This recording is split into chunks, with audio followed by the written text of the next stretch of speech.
நாளை சூரிய கிரகணம் நிகழ உள்ள நிலையில் அதனை வெறும் கண்களால் பார்க்க வேண்டாம் என அறிவுறுத்தப்பட்டுள்ளது.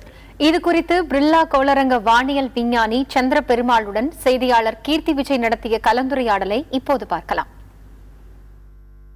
இப்ப இந்த சூரிய கிரகணங்கள்ல பரவலாக சில கருத்துக்கள் ரொம்ப காட்டலாவே இருந்துகிட்டு இருக்கு.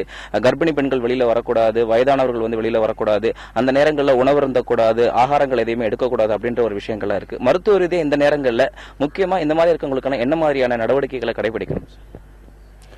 அது கிரகணத்தின் போது கர்ப்பிணி பெண்களுக்கோ வேறு எந்த வகையிலோ பாதிப்பு எதுவும் அறிவியல் பூர்வமாக இல்லை. இதுபோல எந்த விதமான ரெக்கார்ட்ஸும் இல்லை இது வரைக்கும். அந்த மாதிரி எதுவுமே நடக்காது. ஏன்னா இது ஒரு சாதாரண நிகழ்வு தான். அமாவாசை அன்று சூரியனும் சந்திரனும் பக்கத்தில் இருக்கும். இந்த தருணத்தில் சூரியனை சற்று அதை மறைத்து செல்கிறது. அவ்வளோ இது இயற்கையான நிகழ்வு. இந்த நிகழ்வின் பொழுது அறிவியல் பூர்வமாக எந்த விதமான பாதிப்புகளும் நேரிடாது.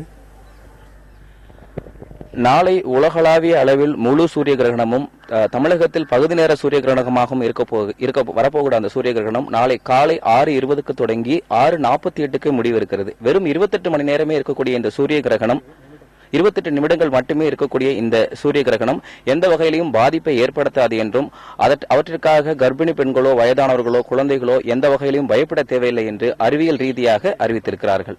நேரடியாக பார்க்கக்கூடாது என்பன ஒரு முக்கியமான விஷயத்தை தவிர வேறு எந்தவிதமான முக்கியமான பாதுகாப்பு அம்சங்களை கடைபிடிக்க தேவையில்லை என்று அறிவியல் ரீதியாக நிபுணர்கள் தெரிவித்துள்ளனர்.